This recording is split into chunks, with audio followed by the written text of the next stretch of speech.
16 నుంచి 22. ఇదిగో ఒకడు ఆయన యొద్దకు వచ్చి, బోధకుడా, నిత్య జీవము పొందుటకు నేను ఏ మంచి కార్యము చేయవలనని ఆయనను అడిగెను. అందుకు ఆయన, మంచి కార్యమును గూర్చి నన్నెందుకు అడుగుచున్నావు? మంచివాడొక్కడే. నీవు జీవములో ప్రవేశింపగోరిన ఎడల ఆజ్ఞలను గైకొనమని చెప్పెను. అతడు ఏ ఆజ్ఞలని ఆయనను అడుగగా, యేసు, నరహత్య చేయవద్దు, వ్యభిచరింపవద్దు, దొంగిల్లవద్దు, అబద్ధ సాక్ష్యము పలుకవద్దు, తల్లిదండ్రులను సన్మానింపుము, నిన్ను వలె నీ పొరుగు వారిని ప్రేమింపవలెను అనునవియే అని చెప్పెను. అందుకు ఆ యవనుడు, ఇవన్నీ అనుసరించుచునే ఉన్నాను, ఇకను నాకు కొదువ ఏమని ఆయనను అడిగెను. అందుకు యేసు, నీవు పరిపూర్ణుడగుటకు కోరిన ఎడల పోయి నీ ఆస్తిని అమ్మి బీదలకిమ్ము, అప్పుడు పరలోకమందు నీకు ధనము కలుగును, నీవు వచ్చి నన్ను వెంబడించుమని అతనితో చెప్పెను. అయితే ఆ యవనుడు మిగులు ఆస్తి గలవాడు గనుక ఆ మాట విని వ్యసనపడుచు వెళ్ళిపోయెను. హల్లెలూయా. దేవుని బిడ్డలారా, ఇక్కడ మనం గమనించినట్లయితే మరి ఒక వ్యక్తి ప్రభువు దగ్గరకు వచ్చి అన్నాడు, బోధకుడు, నిత్య జీవాన్ని పొందేదానికి నేను ఏ మంచి కార్యం చేయాలి అంటున్నాడు. నిత్య జీవం అన్న పరలోకమైన మోక్షమైన అటన్నిటికీ అర్థం ఒకటే వస్తుంది. దేవుని బిడ్డలారా, ఇతను ఆ పరలోకం వెళ్ళేదానికి మరి ఏ వయసులో ఆలోచిస్తున్నాడు? 20వ వచనం 22వ వచనాల్లో ఆయన యవనస్తుడని వాక్యం తేటతెల్లం చేస్తుంది. సహజంగా ఏ వయసులో జనాలకి మోక్షాన్ని గురించి ఇక ధ్యాస ఉంటుంది? వయసు అయిపోయిన తర్వాత జీవితం అంతా కూడా ఎంతో ఎకచకంగా కష్టపడేసి ఎటొకటి సంపాదించేసి, ఉద్యోగస్తులైతే వాళ్ళ ఉద్యోగులు అంతా సర్వీస్ అంతా పూర్తి చేసి రిటైర్డ్ అయిపోయిన తర్వాత వాళ్ళకి గుర్తు వస్తుంది, ఏం కావాలని? మోక్షం కావాలి, పరలోకం వెళ్ళాలని ఆశ, ఆలోచన వాళ్ళకి వస్తుంది. నా ప్రియ దేవుని బిడ్డలరా, కానీ ఈ వ్యక్తి ఒక యవనస్తుడిగా ఉన్నప్పుడు పరలోకం వెళ్ళాలనే ఆలోచన వచ్చిందంటే ఇతను మామూలుగా ఒక క్రైస్తవుడేమో, లేక చిన్న వయసులో సండే స్కూల్కి వెళ్ళినటువంటి దేవుని బిడ్డేమో. ఎందుకో తెలుసా? ఎప్పుడైతే సండే స్కూల్లో మన బిడ్డలు నలుగుతారో, సండే స్కూల్లో వాళ్ళు చిన్న వయసు గడుపుతారో, వాళ్ళకి దేవుని గురించి ఆలోచన ఉంటుంది, పరలోకాన్ని గురించి, ప్రార్థన గురించి, ఇలాంటి ఆలోచనలు చిన్న బిడ్డలకు మాత్రమే ఉంటుంది. అందుకని వాక్యం మనకేం చెప్తుంది? సామెతలు 22:4లో, బాలుడు నడవలసిన త్రోవను వానికి నేర్పు, వాడు పెద్దవాడైన దాంట్లో నుంచి పక్కకి వెళ్ళడం. బాలుడు నడవాల్సిన త్రోవను నువ్వు నేర్పాల. నువ్వు పెద్ద అయినందుకు, తల్లిదండ్రులు అయినందుకు నువ్వు నేర్పు. ఒకవేళ నువ్వు నేర్పకపోతే లోకం మిగతా అన్నీ కూడా నేర్పించేస్తుంది. బూతులు మాట్లాడమని నువ్వు చెప్పబడలే, లోకం నేర్పించేస్తుంది. దొంగతనం చేయమని నువ్వు చెప్పబడలే, నేర్పించేస్తుంది. బీడీలు తాగమని నువ్వు చెప్పబడలే, లోకం నేర్పించేస్తుంది. ఎప్పుడు నువ్వు ఫెయిల్ అయితే లోకం తన పని తాను చేసుకుంటుంది. అలాంటి పరిస్థితి రాకమునిపే బిడ్డలను నువ్వు బాలుడుగా ఉన్నప్పుడే వానికి నువ్వు సరైన మార్గంలో నువ్వు పెంచితే, అక్కడ వాక్యం ఏమంటుందో తెలుసా? ఫుట్ నోట్లో, వాడు వృద్ధుడైనప్పటికీ వాడు ఆ త్రోవలో నుంచి పక్కకి పోడు. దేవుని స్తోత్రం, హల్లెలూయా. కాబట్టి యవనస్తుడు ప్రభు దగ్గరకు వచ్చి నిత్య జీవాన్ని పొందుకోవాలి మరి అని అడిగినప్పుడు ప్రభు అన్నాడు, నువ్వు ఆజ్ఞలన్నీ అనుసరిస్తున్నావా అన్నాడు. ఏం ఆజ్ఞలు అంటే ప్రభు చెప్పాడు, నరహత్య చేయొద్దు, వ్యభిచరించొద్దు, దొంగిలవద్దు, తల్లిదండ్రులను సన్మానించు, ఇట్లా ఆజ్ఞలు చెప్పాడు. ఆ వ్యక్తి అన్నాడు, ఆల్రెడీ వాడు సండే స్కూల్ వాడే కాబట్టి నేను అవన్నీ కూడా అనుసరిస్తున్నాను, ఇంకా నాకేం కొరవా అంటే ఇంకే అయిపోయిందంటే నేను నేరుగా ఆడికి వెళ్ళిపోతాను కదా. అంటే ఆత్మ అనేది శాశ్వతమైంది. అందుకే వాక్యం మనకు యోహాను 6:63 ఏమన్నాడు? శరీరం కేవలం నిష్ప్రయోజనము, ఆత్మ మాత్రమే జీవింపజేసింది, అది మాత్రమే శాశ్వతమైంది. కాబట్టి ప్రియ దేవుని బిడ్డలారా, ఈ సత్యాన్ని వాడు గ్రహించాడు. కాబట్టి అట్లయితే నేను అన్నీ అనుసరిస్తున్నాను, ఇంకా నాకేం కొదువు ఉంది అని అన్నప్పుడు, నా ప్రియ దేవుని బిడ్డలారా, అంటే ఇక్కడ ఒక మాట మనం నేర్చుకోవాల్సింది ఏంటంటే, ధర్మశాస్త్రానికి దేవుని మహాకృపకు చాలా తేడా ఉంది. ధర్మశాస్త్రం ఎప్పుడు వచ్చింది? మోషే కాలం నుంచి. మరి తన బిడ్డలు ఎలా నడవాలో, ఎలా భక్తి చేయాలో, ఎక్కడ క్రమంగా అనుసరించాలో దేవుడు ధర్మశాస్త్రాన్ని మోషే కాలంలోనే ఇచ్చేశాడు. అయితే ఇప్పుడు ఏమి నడుస్తుంది? కృపాకాలం నడుస్తుంది. ధర్మశాస్త్రాన్ని బట్టి ఒక్కడు కూడా నీతిమంతులుగా తీర్చబడలా. యాకోబు పత్రికలో అనింది, 10 ఆజ్ఞల్లో ఏదో ఒక్క దాంట్లో కూడా ఫెయిల్ అయితే మిగతా ఆజ్ఞలన్నింటిలో కూడా ఫెయిల్ అయిపోయింది.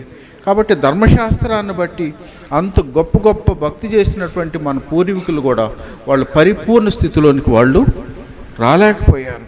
కానీ కృపాకాలంలో ఏందో తెలుసా? ప్రభువుని నువ్వు తెలుసుకొని, ఆయనే సృష్టికర్త అని, ఆయనే నీ రక్షకుడని నువ్వు ఎరిగి, ఆయన దగ్గర నువ్వు ఆయన అంగీకరించి నీ పాపాలు ఒప్పుకొని విడిచిపెట్టి ఆయన చెప్పి నడుచుకుంటే నీవు రక్షించబడతావు. కృపాకాలంలో ఎంత ఈజీగా ఉంది కదా. అయితే కొన్ని విషయాల్లో ధర్మశాస్త్రానికి ఈ కృపాకాలానికి తేడా ఏంటంటే, కృప ఎప్పుడు వచ్చింది? యేసు ప్రభు దగ్గర నుంచి కృప అనేది మనకు వచ్చింది. కాబట్టి ప్రియ దేవుని బిడ్డలారా, అయితే తేడా ఏంటి అని అంటే, మనం గమనించినట్లయితే మరి ధర్మశాస్త్రాన్ని బట్టి నీతిమంతులు కాలేదు, కృపను బట్టి ఆయన్ని అంగీకరించడం ద్వారా, ఆయన చెప్పినట్లుగా నడుచుకోవటం ద్వారా మనం రక్షించబడతాం అనేది ఒకటి. ఇంకా మనం గమనించినట్లయితే ఇప్పుడు ఇవి చెప్పాడు. ఏవి? ఈ నరహత్య, వ్యభిచారం, దొంగలు, ఇవన్నీ కూడా చెప్పాడు. అయితే మనం ఒక మాట మనం గమనించినట్లయితే ఆ ధర్మశాస్త్రానికి ఇప్పుడున్న కృపకు ఎంత తేడా ఉందంటే, నరహత్య చేయవద్దు అని అన్నాడు. మనకు మత్తయి సువార్త 5వ అధ్యాయంలో 22కు చదువు. విమర్శకు లోనగను, తన సహోదరుని చూచి వ్యర్థుడా అని చెప్పువాడు మహాసభకు లోనగను, ద్రోహి అని చెప్పువాడు నరకాగ్నికి లోనగును. కాబట్టి పాత నిబంధనలో ధర్మశాస్త్ర ప్రకారంగా మరి నరహత్య చేసిన ఒకరిని చంపితే వాడుకు హత్య చేసినట్లు. కానీ ఈ కృపాకాలంలో నువ్వు హత్య చేయబడ్డా, నీ సహోదరుడు చూసి నువ్వు ద్రోహి, పనికిమాలినోడు అంటే కూడా నువ్వు నరహత్య చేసినట్లు. అంటే దానికి దీనికి ఎంత తేడా చూడండి. ధర్మశాస్త్రం అయితే ఒకరిని చంపేస్తే నువ్వు హత్య చేసినట్లు, కృపాకాలంలో ఏందంటే ఒకరిని నీ సహోదరుడు చూసి నువ్వు పనికిమాలినోడని నువ్వు తీర్పు తీరిస్తే నీవు అదే పనిష్మెంట్ ఉంది అని వాక్యం చెప్తుంది. రెండవ మాటగా మనం గమనించినట్లయితే వ్యభిచరించొద్దు అన్నాడు ధర్మశాస్త్రంలో. వ్యభిచరం అంటే ధర్మశాస్త్రం ప్రకారంగా ఒకరితో నువ్వు కలిస్తే అది వ్యభిచరించినట్లు అవుతుంది. అయితే ప్రభువు చెప్పినటువంటి కృపాకాలంలో మనకు ప్రభు ఏం చెప్పాడనంటే, ఈ మత్తయి సువార్త 5వ అధ్యాయంలో 28వ వచనంలో అన్నాడు,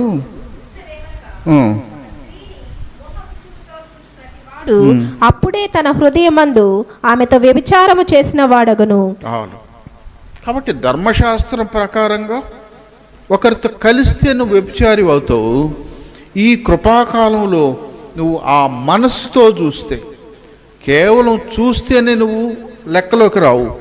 కళ్ళున్నాయి కాబట్టి లోకంలో వెళ్తున్నప్పుడు కనపడుతుంటాయి. కానీ అలాంటి మనస్సుతో నువ్వు చూస్తే, మరి నువ్వు స్త్రీ అయినా పురుషుడైనా అలాంటి మనసుతో నువ్వు చూస్తే నువ్వు వ్యభిచారి కింద లెక్కలోకి వచ్చేస్తావు. అంటే ఎంత కష్టమైందో చూడండి. కృపాకాలంలో కొన్ని బాగున్నాయి, అయితే ఇలాంటి విషయాల్లో నువ్వు వ్యభిచారి అవుతావు.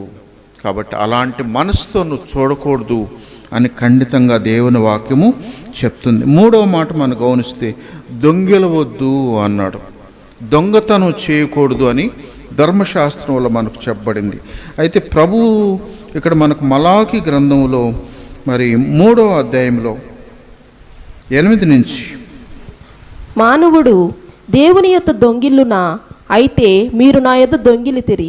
దేని విషయంలో మేము నీ యొద్ద దొంగిలితిమని మీరందరూ 10వ భాగమును ప్రతిష్టార్పణలను ఇయ్యక దొంగిలితిరి. ఈ జనులందరూ కూడా నా యొద్ద దొంగిలిచునే ఉన్నారు, మీరు శాపగ్రస్తులై ఉన్నారు అన్నాడు.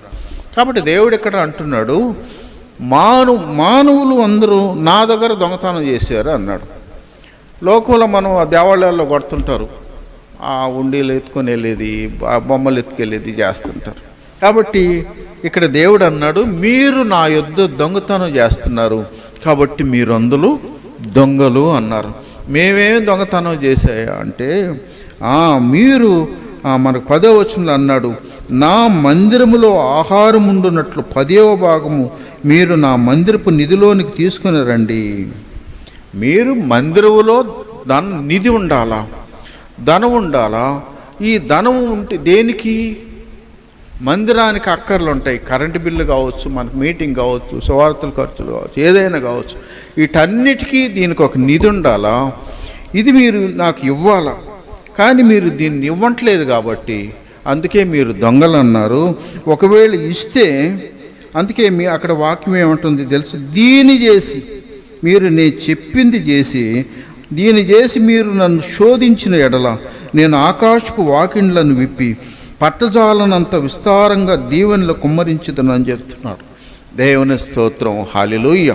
కాబట్టి నేను చెప్పినట్లుగా నా మందిరంలో ఆహారం ఉండేటట్లుగా మీరు నా మందిరపు నిధిలోనికి తెచ్చి అప్పుడు మీరు నన్ను శోధించడం అంటే ఎట్లా? నేను ఒకసారి హాస్పిటల్ ఖర్చు ఎక్కువ అయిపోతుంది, ప్రార్థన చేసి ప్రభువా నువ్వు చెప్పినట్లుగా దశమ భాగం ఇస్తున్నా, హాస్పిటల్ బిల్లు ఎక్కువ అయిపోతుంది, నువ్వు నాకు సహాయం చేయి. అదే శోధించడం అంటే. ప్రభువు చెప్పినట్లు మనం చేసి మనము దాని తర్వాత మనకు వచ్చే నష్టాన్ని గురించి ప్రభువుకు చెప్పటమే శోధించడం. దీన్ని చేసి మీరు నన్ను శోధించిన ఎడల ఆయన ఏం చేస్తానన్నాడు, ఆకాశపు వాకిండ్లను విప్పి పట్టజాలనంత దీవెనలు కుమ్మరిస్తానన్నాడు. ఆ కింద వచనములు అన్నాడు, మీ పంటను తినేస్తున్న పురుగుల్ని నేను గద్దిస్తాను, మీకు రోగాన్ని కలిగించే ఆ పురుగుల్ని నేను దూరపరుస్తాను అన్నాడు. ఎప్పుడు? ఆయన చెప్పినట్లుగా చేసి ఆయింది ఆయనకి ఇస్తే అప్పుడు మీకు వచ్చే రోగాన్ని నేను గద్దిస్తాను, మీ పంటకొచ్చే ఆ తెగుళ్ళు నేను గద్దిస్తాను అన్నాడు. మనం అవి చేయం. ఏం చేస్తుంటాం? రోగం వస్తే దీన్ని పెట్టుకుంటూ ఉంటాం, మందులు ఒకదాని మీద మందులు కొడతా ఉంటాం. కానీ అందుకని ప్రభువా మీరందరూ దొంగలాగా ఉన్నారు, దొంగలై ఉన్నారని వాక్యం చెప్తుంది. నేను చెప్పట్లా, రెఫరెన్స్ చదివించాను. దేవుని స్తోత్రం, హల్లెలూయా. ఇంకా మనం గమనించినట్లయితే అబద్ధ సాక్ష్యము అని అన్నాడు. అబద్ధ సాక్ష్యం చెప్పటం అంటే ఎట్లా? ఒకరిద్దరు వాళ్ళు పోలీస్ స్టేషన్కి వెళ్ళి వాడిని కొడుతుంటే నేను చూశాను అంటాడు. మరి ఆడ ఇప్పుడు కొట్టుకున్నారంటే లేదు వాళ్ళు కొడుతుంటే నేను చూశానని అబద్ధ సాక్ష్యం చెప్తాడు. స్టేషన్లో కేసుల్లో కూడా అబద్ధ సాక్ష్యాలు, విట్నెస్లు ఉంటారు. నిజంగా ఈయన్ని చంపుతుంటే నేను చూశాను అంటాడు. చెప్పేసాడు, పబ్బం గడుపుకొని వెళ్ళిపోయాడు. కానీ దేవుని వాక్యం అంటుంది, సామెతల గ్రంథం 6:19, అబద్ధ సాక్షి అది లేని వాటిని అంటే అసలు సంబంధం లేనటువంటి వాటిని గురించి నువ్వు అబద్ధం చెప్పటం అనేది నాకు ఎలాంటిదో తెలుసా? అక్కడ వాక్యం 16వ వచనంలో యెహోవాకు హేయము అంటాడు. నువ్వు అబద్ధం చెప్తే అది ఆయనకి హేయము, అది ఆయనకి అసహ్యమైన కార్యము అని దేవుడు ఇక్కడ స్పష్టం చేస్తున్నాడు. కాబట్టి అబద్ధాలు చెప్పటం సులభంగా చెప్పేస్తాం, అబద్ధ సాక్ష్యం చెప్పటం సులభంగా చెప్పేస్తాం. అలా చేస్తే అది హేయమని దేవుని దృష్టికి హేయం అంటాడు. తర్వాత దేవుడు చెప్పిన మాట ఏంటంటే తర్వాత నెక్స్ట్ నీ తల్లిదండ్రులను సన్మానింపు అని అన్నాడు. తల్లిదండ్రులను ఏం చేయాలి? సన్మానించమన్నాడు. మనం ద్వితీయోపదేశకాండంలో 27వ అధ్యాయం 16వ వచనంలో తల్లినైనను నిర్లక్ష్యం చేయువాడు శాపగ్రస్తుడని చెప్పగా ప్రజలందరూ ఆమేననవలెను. దేవుని స్తోత్రం, హల్లెలూయా. తల్లినైనా తండ్రినైనా నిర్లక్ష్యం చేస్తే, నిర్లక్ష్యం చేయటం అంటే వాళ్ళకి అవసరమైనప్పుడు తిండి పెట్టకుండా, అవసరమైనప్పుడు బట్టలు ఇవ్వకుండా, అవసరమైనప్పుడు రోగాన్ని చూయించకుండా, పక్కన కూర్చొని పలకరించకుండా ఇవన్నీ కూడా నువ్వు నిర్లక్ష్యం చేస్తే నువ్వెవరు? శాపగ్రస్తులు. ఈరోజు మనం ఓల్డేజ్ హోమ్లు ముసలోళ్ళు గుట్లు ఎత్తి వేసేస్తున్నారు. మనకంటే, మన దేశం కంటే ఇతర దేశాల వాళ్ళు ఎక్కువగా వెళ్ళిపోతున్నారు ఓల్డేజ్ హోమ్లో. కారణం ఏంటి? వాళ్ళు నిన్ను చిన్నప్పుడు వాళ్ళు ఎంత బాగా చూశారు, ప్రాణంతో సమానంగా నిన్ను పెంచుకుంటే ఈరోజు ఎదిగిన తర్వాత నువ్వేం చేస్తున్నావు? వాళ్ళని తీసుకెళ్ళి ఆ డబ్బు లేదు అంత కట్టి ఆడ పడేసి వచ్చేస్తున్నారు. వాళ్ళకు 10 మంది బిడ్డలున్న నిన్ను ఆ పని చేయలేదు కదా వాళ్ళు. కానీ ఈరోజు అతి హేయంగా ప్రవర్తించి తల్లిదండ్రులని ఆ చివరి ఏజ్లో అమిత బాధకు దుఃఖానికి కారణమవుతున్న ప్రజలకి ఈ దేవుని వాక్యం స్పష్టం చేస్తుంది. నీ తల్లిదండ్రులను నువ్వు నిర్లక్ష్యం చేస్తే నువ్వెవరు? శాపగ్రస్తుడు అవుతావు. జాగ్రత్త అంటుంది. శాపం అనేది ఊరికే కాదు, దేవుడు సృష్టించిన దేవుడు దాన్ని కూడా ఊరుకోని అంటుంది. ఇంకొక మాట కూడా మనం గమనించినట్లయితే లేవికాండం 19:3 మీలో ప్రతివాడు తన తల్లికి తన తండ్రికి భయపడవలెను. దేవుని స్తోత్రం, హల్లెలూయా. నీ తల్లికి వాళ్ళని భయపెట్ట అయిపోయింది. ఇప్పుడు వాళ్ళని చూసి భయపడటం కాదు, వాళ్ళని చూసి భయపెట్టే రోజులు వెళ్ళిపోయింది, రివర్స్ అయిపోయింది. వాళ్ళు భయపడే రోజులు వచ్చేసినాయి. ఎందుకు? లోకం అంత భయంకరమైన పరిస్థితిలో మునిగిపోతా ఉంది. కాబట్టి ఇప్పుడు దేవుని వాక్యం చెప్తుంది, నీ తల్లిదండ్రులను నువ్వు సన్మానించాలా, అది వాళ్ళని జాగ్రత్తగా చూసుకోవటం అనేది నీ కనీస బాధ్యత అని వాళ్ళకి బాధ్యతను గుర్తు చేస్తుంది. దేవుని స్తోత్రం, హల్లెలూయా. తర్వాత మాటలు ఏంటంటే నీ పొరుగువాన్ని నువ్వు ప్రేమించమన్నాడు. దేవుడు చెప్పిన నెక్స్ట్ ఆజ్ఞ ఏంటంటే నీ పొరుగువాన్ని నువ్వు ప్రేమించు అని అన్నాడు. మనం ఒక మాట నిర్గమకాండం 20:16-17 వచనాల్లో నీ పొరుగువాని ఇల్లు ఆశింపకూడదు, నీ పొరుగువాని భార్యనైనను, అతని దాసునైనను, అతని దాసినైనను, అతని ఎద్దునైనను, అతని గాడిదనైనను, నీ పొరుగువాని తగు దేనినైనను ఆశింపకూడదని చెప్పెను. ప్రైలాడు, హల్లెలూయా. ఇక్కడ దేవుని వాక్యం ఆజ్ఞ ఏంటంటే నీ పొరుగువాని ఏది కూడా నువ్వు ఆశించకూడదు. వాడి ఎద్దునైనా, వాడి గాడిదనైనా, వాడి భార్యనైనా, వాడి భర్తనైనా, వాడి డబ్బైనా ఏది నువ్వు ఆశించకూడదు. పైపెచ్చు నిన్ను వలె నీ పొరుగువాన్ని ప్రేమించమన్నాడు. ప్రేమించటం అని అంటే ఎట్లా అంటే, వాడు రోగంతో ఉన్నప్పుడు వాడిని నువ్వు నిజంగా ప్రేమించినట్లయితే వాని కొరకు ప్రార్థన చేయటం, బాధల్లో ఉన్నప్పుడు వాడిని పరామర్శించటం, ఆపదలో ఉన్నప్పుడు ఆదుకోవటం. అంతేకాదు, నువ్వు రక్షించబడి నీ పొరుగువాడు ప్రభువుని ఎరగకుండా నిత్య నరకానికి వెళ్ళే పొజిషన్లో ఉంటే నువ్వు పొరుగువాడిని ప్రేమించే పని అయితే వాని రక్షణ కొరకు నువ్వు ప్రార్థన చేయటం, వానికి నువ్వు ప్రభువుని గూర్చి పరిచయం చేయటం. ప్రేమిస్తే పొరుగువాన్ని నువ్వు ప్రేమించి అంటే కేవలం వాక్యాన్ని బట్టి పెట్టడం కాదు, నిజంగా నీ పొరుగువాన్ని నువ్వు ప్రేమిస్తే వాడిది ఏది నువ్వు ఆశించవు. పైపెచ్చు వాడి క్షేమం కొరకు ప్రార్థన చేస్తావు. ఆడు కూడా రక్షించబడాలని హృదయపూర్వకంగా కోరుకుంటా. దేవుని స్తోత్రం, హల్లెలూయా. కాబట్టి ఇవి ఆజ్ఞలు చెప్పాడు. ఇవన్నీ చెప్పిన తర్వాత మళ్ళీ మత్తయి సువార్త 19. దేవుని బిడ్డలారా, ఇవి ఆజ్ఞలు.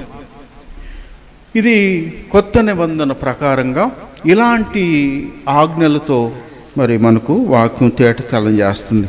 ఎప్పుడైతే ఈ యవనస్తుడికి ప్రభువు ఈ ఆజ్ఞల గురించి తేటతెల్లం చేసిన తర్వాత ఆడన్నాడు, ఆజ్ఞలన్నీ కూడా నేను చిన్నప్పటి నుంచి నేను అనుసరిస్తున్నాను, ఇంకా నాకేం కొదువు ఉంది అని అన్నాడు. ఇంకా నాకేం కొదువు ఉంది అని అంటే వెంటనే ప్రభు అన్నాడు, నీవు పరిపూర్ణుడు ఒకటకు కోరిన ఎడల పోయి నీ ఆస్తిని అమ్మి బేదలకిమ్ము, అప్పుడు పరలోకమందు నీకు ధనము కలుగును, నువ్వొచ్చి నన్ను వెంబడించు అన్నాడు. ఇక్కడ ఆ యవనస్తుడు అన్నాడు, ఇవన్నీ కూడా నేను చిన్నప్పటి నుంచే నేను సండే స్కూల్లో అన్నీ అనుసరించేస్తున్నా, ఇంకా నాకేం కొదవా అంటే ఇంక నేను వెళ్ళిపోతే ఇక ఏడు దాటుకుంటే నేను నేరుగా ఆడికి వెళ్ళిపోతాను అన్న ధీమాతో చెప్తుంటే ప్రభు అన్నాడు, నీకు ఒకే ఒకటి కొదువు ఉంది. నీకు పరిపూర్ణ స్థితి రావాలి అంటే, నీ ఆత్మ నిత్యత్వంలో యుగయుగాలు పరలోకంలో ఉండాలి అనుకుంటే, నువ్వు నీకున్నదంతా అమ్మి పేదలకిచ్చి నువ్వు నన్ను వెంబడించు అన్నాడు. అప్పుడు ఏ దేవుని బిడ్డలారా, మరి ఇది కష్టమా? ఇంకొక మాట, కష్టం అనే దానికంటే మరి ధనం ఉండటం పరలోకానికి అడ్డమా? ఎందుకని పరిశుద్ధ గ్రంథంలో మనం గమనించినట్లయితే మరి ధనవంతులు అనేక మంది ఉన్నారు. మనం ఆదికాండం 14:21 5 దేశాల యొక్క ధనవంతా ఒక గుట్ట వేసి అక్కడ ఆయన రాజు అన్నాడు, అబ్రహామా, నువ్వు ఆ దేశాలన్నీ జయించి తెచ్చినటువంటి సంపద ఇది, ఈ సంపద అంతా నువ్వే తీసేసుకో అన్నాడు ఆయన. అప్పుడు అబ్రహాం అన్నాడు, ఈ సంపదలో ఒక్క నూలు పోగు కూడా నాకు అవసరంలే. ఇంత పెద్ద ఒక రాజుల దగ్గర ఎంత సంపద ఉంటుంది? ధనము, బంగారం గుట్లు గుట్లు ఉంటాయి. కానీ అబ్రహాం అన్నాడు, దీంట్లో ఒక్క నూలు పోగు కూడా నాకు అవసరంలే. ఎందుకో తెలుసా? నేను ధనవంతుడైతే దేవుని ఆశీర్వాదం ద్వారానే నేను ధనవంతుడిని అవుతా. ఒకవేళ నువ్వే అంటావు, సంపద అంతా వచ్చింది కాబట్టి నీకు ధనవంతుడవే అని నువ్వే అంటావేమో. కాబట్టి నాకు నూలు పోగు కూడా నాకు అవసరం లేదు అని చెప్పాడు.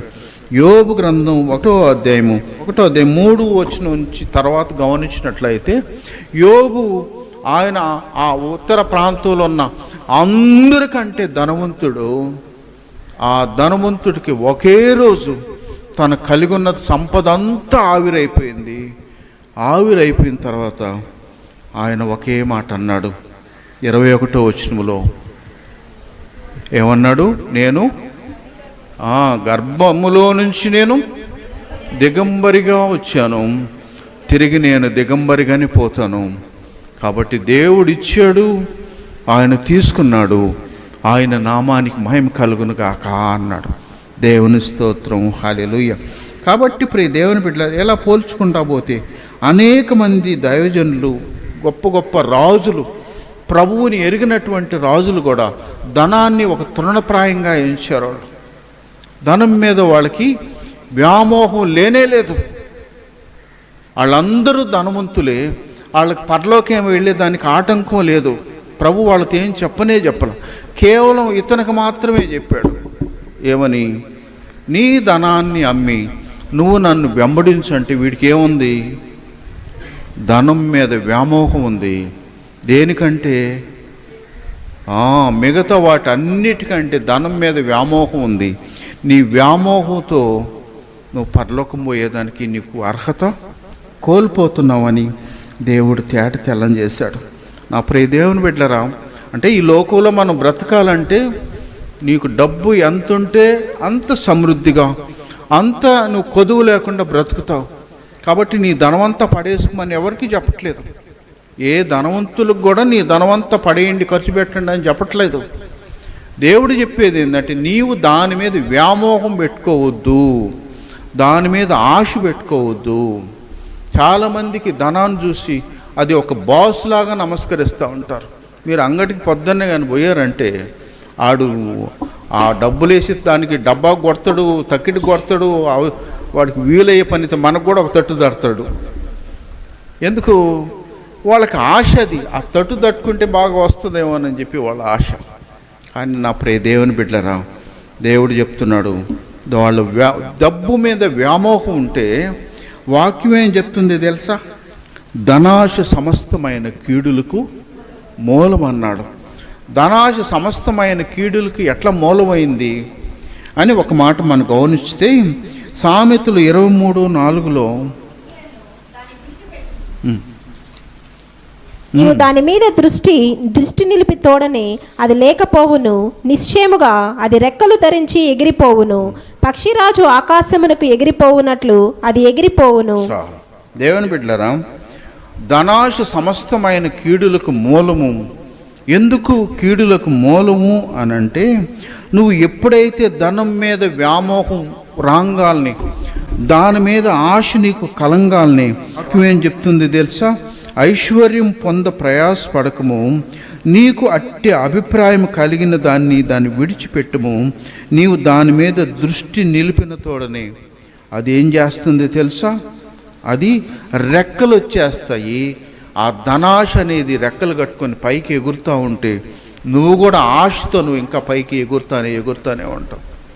అంటే ఎప్పుడైతే ధనం మీద నీకు వ్యామోహం ఉంటుందో, ఆ ధనాన్ని సంపాదించేదానికి లక్ష్యం నీకు దొరికింది, 2 లక్షలు ఉంటే బాగుండే, 10 లక్షలు నీకు దొరికింది, ఇంకా 15 ఉంటే బాగుండే ఆలోచన వచ్చేస్తుంది. వ్యామోహం అంతా నీకు దాని మీదే ఉంది. నువ్వు ఎప్పుడైతే దాని మీద వ్యామోహం నీకు వస్తుందో దానికి రెక్కలు వచ్చేస్తాయి. అది ఎగురుతూనే ఉంటే నువ్వు కూడా ఆ ఎగురుల్లో ఏమైపోతుంది తెలుసా? దేవుణ్ణి మర్చిపోతావు. ధనం మీద వ్యామోహంతో సొలొమోనుకి ఏమైంది?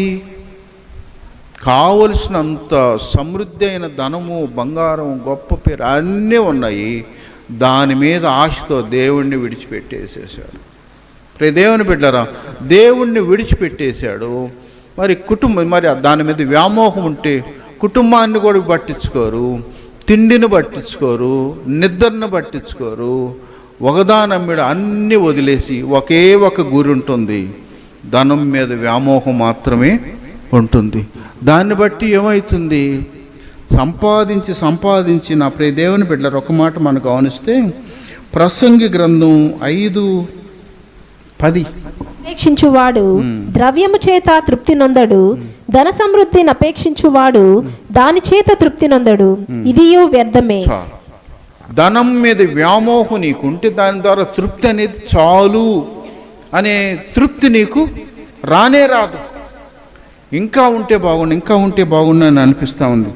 ఇంకా మనం గమనించినట్లయితే 15వ వచనం, తల్లి గర్భము నుండి వచ్చెనో ఆ ప్రకారముగానే తాను వచ్చినట్లే దిగంబరిగానే మరలా పోవును.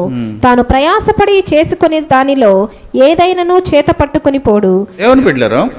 వాడు తల్లి గర్భంలో నుంచి ఎలా పుట్టాడు, రేపు పోయేటప్పుడు కూడా అలానే వెళ్ళిపోతాడు. కానీ ఎన్ని గుట్టలు నేను సంపాదించాను, ఒక్క గుట్టన్నా ఎత్తుకుపోతానంటే వీలు కాని పరిస్థితి. ఒక మంచి మాట ఇక్కడ ఏమంటాడు తెలుసా? 6:2 దేవుడు ఒకనికి ధనధాన్య సమృద్ధిని ఘనతను అనుగ్రహించును, అతడేమేమి కోరినను అది అతనికి తక్కువ కాకుండును. అయినను దాని అనుభవించుటకు దేవుడు వానికి శక్తి అనుగ్రహింపడు, అన్యుడు దాని అనుభవించును. ఇది వ్యర్థముగాను గొప్ప దురవస్థగాను కనబడుచున్నది. హల్లెలూయా. ఇక్కడ వాక్యం ఏం చెప్తుంది తెలుసా? దేవుడు ఒకనికి ఏం కావాలని అన్నీ ఇస్తాడంట. అన్నీ గుట్టేసుకుంటాడు, వాడికి తినేదానికి ప్రాప్తి ఉండదు, షుగర్ వచ్చేసి ఉంటుంది, ఇంకా 24 రోగాలు ఉంటున్నాయి. అన్నీ గుట్టుంటుంది కానీ వాడు తినడు, మరొకరు పెట్టేదానికి సాహసం చేయలేడు. అన్నీ పెట్టిన తర్వాత చూసుకుంటే అది వాడు ఒట్టిగానే వెళ్ళిపోతాడు. ఇది పెద్ద దురవస్థ. ఎందుకంటే అన్నీ దేవుడు ఇచ్చాడు కానీ వాడికి తినేదానికి ప్రాప్తం ఇవ్వలేదు. కాబట్టి అందుకే ఇది వ్యర్థంగా ఉంది. అదంతా ఎవడు తింటాడంటే ఒక అన్యుడు తింటాడు అని వాక్యం చాలా స్పష్టంగా తేటతెల్లం చేస్తుంది. కాబట్టి ప్రియ దేవుని బిడ్డలారా, అందుకే ధనవంతుడు మరి ఆయన ధనాన్ని మీద అంత వ్యామోహం ఉంది కాబట్టి ప్రభు ఏం చెప్పాడంటే, నువ్వు ధనాన్ని నువ్వు అమ్మి నువ్వు పేదలకు ఇచ్చి నువ్వు వచ్చి నన్ను వెంబడించు అని వానికి చాలా స్పష్టంగా తేటతెల్లం చేశాడు. అంటే నా ప్రియ దేవుని బిడ్డలారా, మనం తినేదానికి డబ్బు అవసరమే, వ్యామోహం లేకుండా నువ్వు తినేదాన్ని నువ్వు హ్యాపీగా అనుభవించడంలో కూడా దేవుడు ఏమి అభ్యంతరం ఏమి చేయడు అనే సత్యాన్ని కూడా మనం జ్ఞాపకం చేసుకోవాలి. నా ప్రియ దేవుని బిడ్డలారా, ఇంకొక మాట మనం గమనించినట్లయితే 1 తిమోతి పత్రిక 6వ అధ్యాయం 17వ వచనంలో, ధనవంతులైన వారు గర్విష్ఠులు కాక అస్థిరమైన ధనమునందు నమ్మిక ఉంచక సుఖముగా అనుభవించుటకు సమస్తమును మనకు ధారాళముగా దయచేయు దేవుని యందే నమ్మిక ఉంచుడని ఆజ్ఞాపించుము. వారు వాస్తవమైన జీవమును సంపాదించుకుని నిమిత్తము రాబోవు కాలమునకు మంచి పునాది తమ కొరకు వేసుకొనుచు మేలు చేయు వారును సత్క్రియలు అను ధనము గలవారును ఔదార్యము గలవారును తమ ధనములో ఇతరులకు పాలిచ్చువారునై ఉండవలనని వారికి ఆజ్ఞాపించుము. హల్లెలూయా. వాక్యం ఏం చెప్తుంది తెలుసా? ఇహమందు ధనవంతులైన వారు. వాళ్ళకి ధనవంతులకి ఆయన చెప్పే మాట ఏంటంటే, అస్థిరమైన ధనమునందు మీరు నమ్మిక ఉంచొద్దు. నీకు ధనం ఉంది, దాని మీద నువ్వు నమ్మిక ఉంచితే రేపు ఉంటుందో లేదో తెలియదు. సూలూరుపేటలో మాకు ఒకడు ఉంటే, వాడు వడ్డీలకి బాగా సంపాదించాడు. రోగం వచ్చింది, సంపాదించిందంతా పెట్టేశాడు. దానివల్ల ఏంది ఉపయోగం? అందుకే వాక్యం అంటుంది, అస్థిరమైన ధనమునందు మీరు నమ్మిక ఉంచుక సుఖముగా అనువింపుచుటకు సమస్తమును మనకు ధారాళముగా దయచేయి దేవుని యందు నమ్మిక ఉంచమని చెప్పమన్నాడు. సమస్తము మనకు కలిగిన దాన్ని మనం అనుభవించాలంటే ప్రసంగిలోనంది ఆయన కృప మనకుంటేనే మనం కలిగింది మనం అనుభవించగలం. ఆయన కృప లేకపోతే మనం కలిగింది ఏది కూడా మనం అనుభవించేదానికి వీలు లేదు అంటుంది. కాబట్టి నీవు ఆ ధనం మీద నువ్వు వ్యామోహం కాదు, కానీ సమస్తం మనకు ధారాళంగా దయచేసి దేవుని మీద నువ్వు నమ్మిక ఉంచమన్నాడు. అలా నమ్మిక ఉంచిన వాళ్ళు ఏం చేస్తారో తెలుసా? కింద వాళ్ళు ఏం చేస్తారంటే, వాళ్ళు ఇతరులకు మేలు చేస్తారు, సత్క్రియలు చేస్తారు, ఇతరులను వాళ్ళు ఆదుకుంటారు, సహాయం చేస్తారు. కాబట్టి అందుకే ఔదార్యము గలవారును తమ ధనములో ఇతరులకు పాలిచ్చువారై ఉండాలని వారికి ఆజ్ఞాపించమని దేవుని వాక్యం స్పష్టం చేస్తుంది. కాబట్టి ప్రియ దేవుని బిడ్డలారా, మనం ఎప్పుడైతే దేవుడు మనకి ఏదైతే ఇచ్చాడో దాన్ని శుభ్రంగా మనం ఇతరులకి దాన్ని అక్కర్లో ఉన్న వాళ్ళకి ఖర్చు చెయ్యి. దీని ద్వారా రేపు నీకు బాధ ఏమి రాదు. అయ్యో మిగిలిపోయిందే, వృధాగా నేను కష్టపడేటువంటి చింత నీకు ఉండనే ఉండదు. ఎందుకు? దేవుడు నీకు అవకాశం ఇచ్చిన కాడికి నువ్వు అనుభవించావు, బాధల్లో ఉన్న వాళ్ళని నువ్వు ఆదుకున్నావు. కాబట్టి దాని ద్వారా నీకు తృప్తి ఉంటుంది, దాని ద్వారా నీకు పరలోక ఐశ్వర్యం కూడా ఉంటుందనేది వాక్యం చాలా స్పష్టం చేస్తుంది. అందుకనే ప్రియ దేవుని బిడ్డలారా, మనం గమనించినట్లయితే వాక్యం ఏమి తేటతెల్లం చేస్తుందంటే, ప్రభువు ఎప్పుడైతే మరణం జయించి లేచి ఆయన 40 దినాలు ఈ భూమి మీద సజీవంగా ఉన్నాడు. 40 దినాలు ప్రభువుని చూసినటువంటి ఆ ప్రజలందరికీ ఒక మంచి తీర్మానం వచ్చేసింది. ఆ తీర్మానం ఏంటి అని అంటే, అపోస్తుల కార్యం 4వ అధ్యాయము 32 నుంచి, ఏక హృదయమును ఏకాత్మయు గలవారై ఉండిరి, ఎవడునూ తనకు కలిగిన వాటిలో ఏదియు తనదని అనుకొనలేదు, వారికి కలిగినదంతయు వారికి సమిష్టిగా ఉండెను. ఇదియు గాక అపోస్తులు బహుబలముగా ప్రభువైన యేసు పునరుద్ధానమును గూర్చి సాక్ష్యమిచ్చిరి. దైవకృప ఆది అందరి యందు అధికముగా ఉండెను. భూములైనను ఇండ్లైనను కలిగిన వారందరూ వాటిని అమ్మిన వాటి వెల తెచ్చి అపోస్తుల పాదముల యొద్ద పెట్టుచూ వచ్చిరి. హల్లెలూయా. దేవుని బిడ్డలారా, ప్రభువు మరణం జయించి ఎప్పుడైతే లేచాడో, ప్రభువు పునరుద్ధానం చూసినటువంటి ఆ ప్రజలందరికీ ఏం మనసు వచ్చిందో తెలుసా?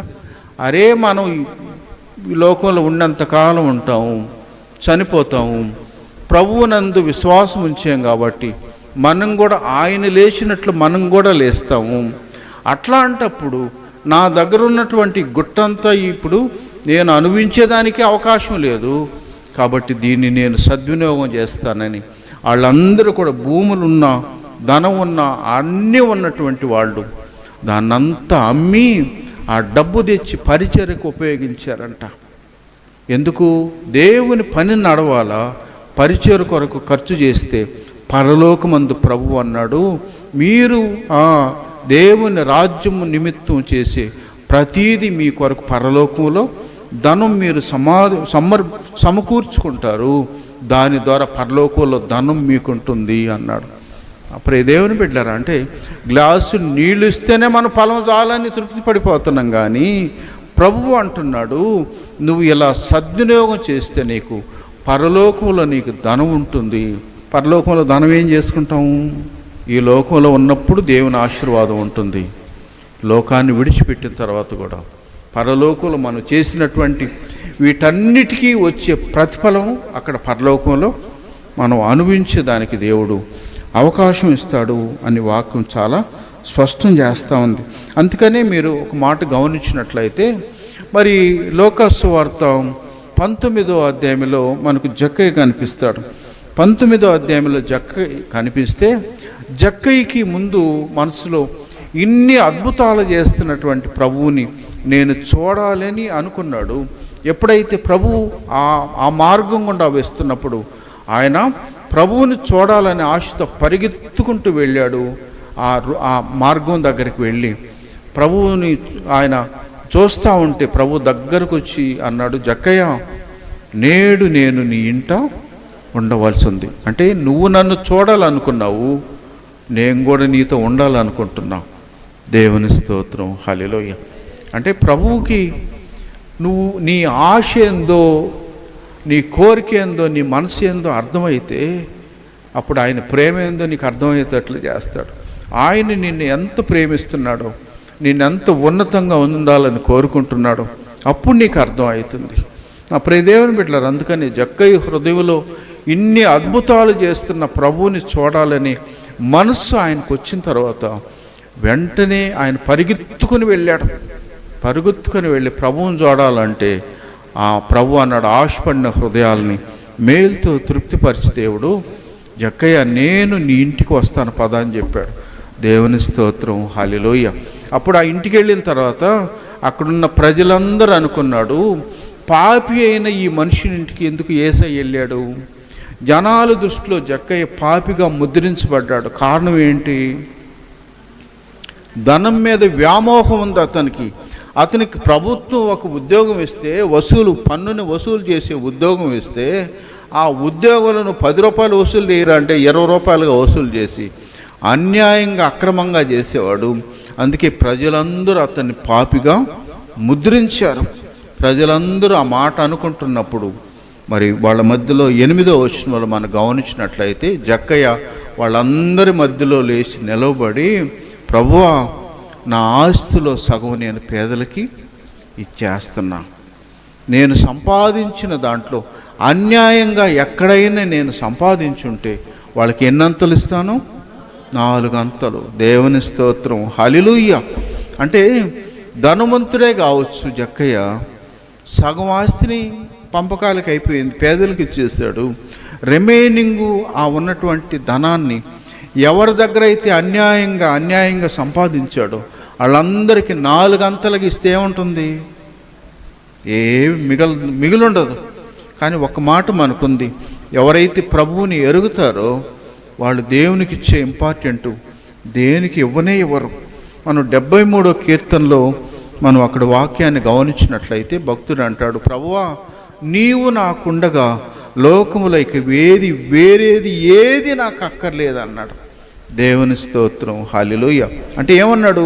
ప్రభువా, నువ్వు నాకుంటే చాలు, ఇక లోకంలో ఇంకేది కూడా నాకు అవసరం లేదని దేవుని మీద ఉన్న ఆ ప్రేమను అలా వ్యక్తపరిచారు. కాబట్టి నా ప్రియ దేవుని బిడ్డలారా, అందుకని దేవుని వాక్యం చెప్తుంది, అంటే ఈ లోకంలో మనం దేవుని మీద ప్రేమ ఉండాలి, మరి వ్యామోహం కూడా ఆయన మీద ఉండాలి. కానీ లోక సంబంధమైన వాటి విషయంలో ఉంటే, అందుకే ఈ సొలొమోను జీవితంలో ఆయన గొప్ప రాజు, మరి అలాంటి రాజు ఆయన ధనం మీద, వాటి మీద, వీటి మీద అంతా వ్యామోహం వెళ్ళిపోయింది. అందుకే దేవుణ్ణి పోగొట్టేసుకున్నాడు. నీకు అన్నీ ఉండి దేవుడు లేకపోతే ఎంత నిష్ప్రయోజకరమైనటువంటి జీవితం. అందుకే ప్రభువు చెప్పాడు, శరీరం కేవలం నిష్ప్రయోజనం, ఆత్మ మాత్రమే శాశ్వతమైంది. అంటే ఈ లోకంలో మనం జీవించేది ఒకవేళ 70 కాకపోతే 80 ఉంటుంది. ఈ 70-80 ఏళ్ళకే ఈ శరీరం మనకు వస్తుంది, తర్వాత ఇది మట్టికి మట్టి అయిపోతుంది. అందుకే ప్రసంగి 12 ఏళ్ళు అన్నాడు, మొన్నైనది తిరిగి మొన్న అయిపోతుంది, ఆత్మ దాన్ని దయచేసిన దేవుడి దగ్గరికి వెళ్తుంది. కాబట్టి ప్రియ దేవుని బిడ్డలారా, మనం మొన్నైన దానికోసం పాటుపడుతుంటాం. దిక్కుమాల ఈ శరీరానికి ఎంత మేకప్ చేయాలో చూస్తుంటాం, ఎంత ఖర్చు కూడా పెడతా ఉంటాం, విస్తారమైన ఖర్చు మరి శరీరానికి పెడుతుంటాడు. లోపలుండే ఆత్మకి కనీసం అవగాహన లేకుండా బ్రతికేస్తూ ఉంటారు.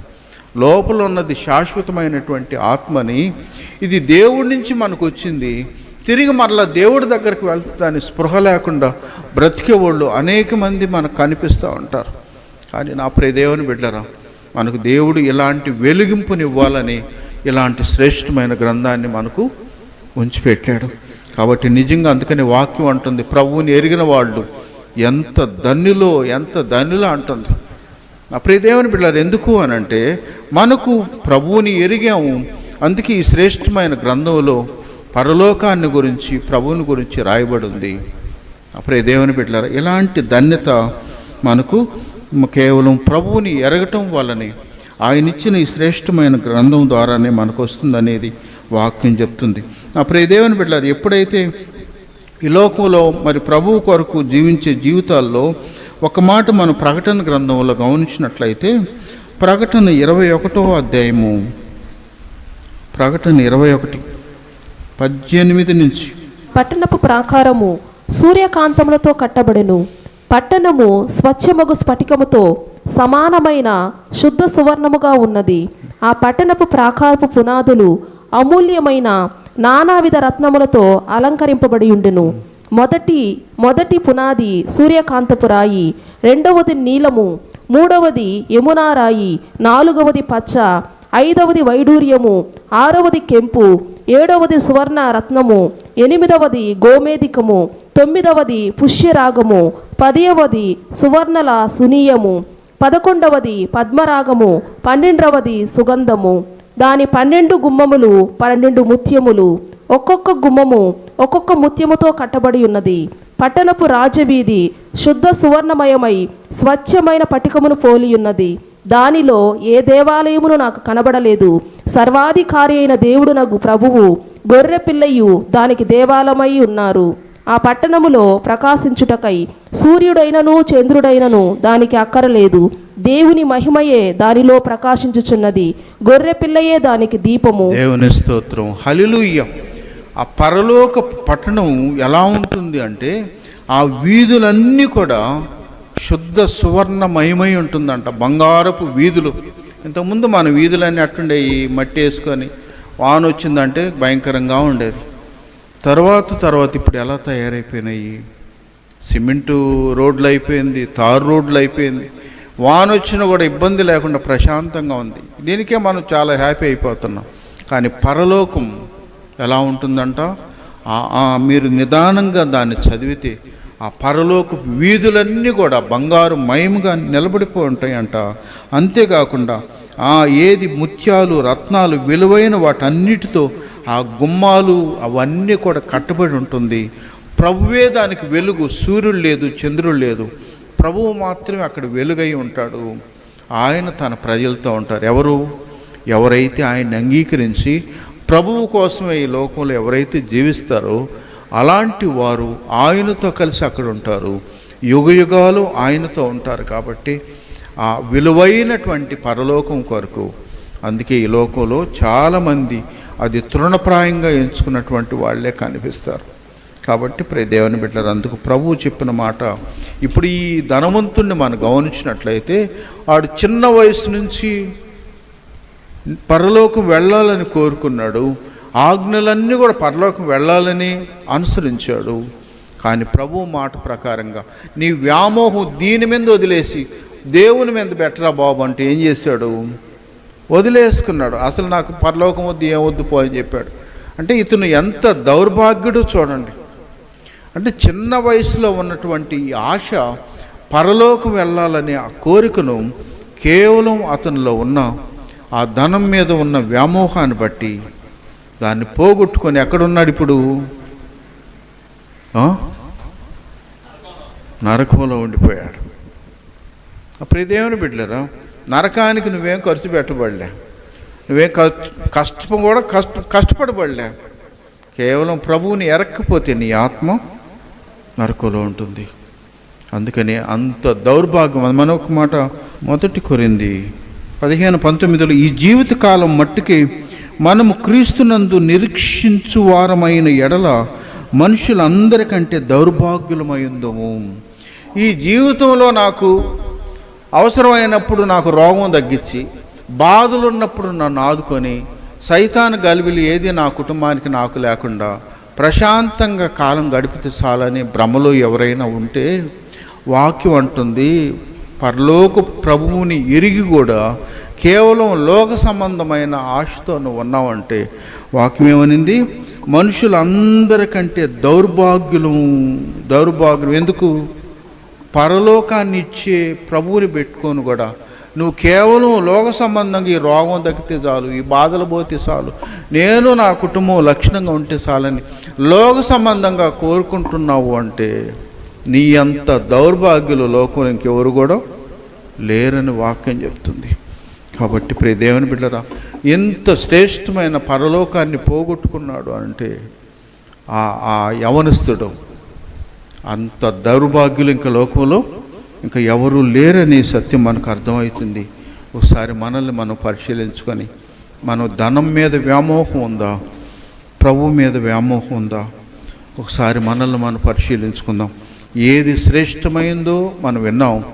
శ్రేష్టమైన దాని కొరకు మరి మనకు 73 కీర్తనలో చెప్పిన మాట ఏంటి? ప్రభువా నువ్వు నాకుంటే లోకములు ఇంక ఏది కూడా నాకు అక్కరలేదు. అందుకే అనేక మంది అబ్రహాము జీవితం కావచ్చు, యోబు కావచ్చు, మరి గొప్ప గొప్ప దైవజనులు కావచ్చు, ధనాన్ని తృణప్రాయంగా ఎంచారంటే దానికి కారణం ఏంది? ధనం అంటే ఇష్టం ఎవరికి లేకుండా ఉంటుంది. ధనం అంటే అక్కర్లకు ఉపయోగపడే మరి పరిస్థితే కదా. అయినప్పటికీ వాళ్ళ ఆశ అంతే ఎందుకు తెలుసా? ధనం మీద వ్యామోహం లేకుండా సమస్తం ధారాళముగా ఇవ్వగలిగి దేవుని మీదనే వాళ్ళ వ్యామోహం. అందుకే వాళ్ళు ఈ లోకంలో శ్రేష్టంగా జీవించారు. ఈరోజు పరలోకములో ప్రభువుతో ఉన్నారు. కాబట్టి ఒకసారి మనల్ని మనం పరిశీలించుకొని మన ఆశ దేని మీద ఉందో ఇప్పుడన్నా పరిశీలించుకొని, ఒకవేళ ప్రభువు కంటే లోకాన్ని, లోకంలో ఉన్న ఇలాంటి వాటిని ప్రేమించినట్లయితే నువ్వు కూడా దౌర్భాగ్యుడు అనే సత్యాన్ని గుర్తించుకుందాం. దేవుడి మాటలు దీవించునుగాక.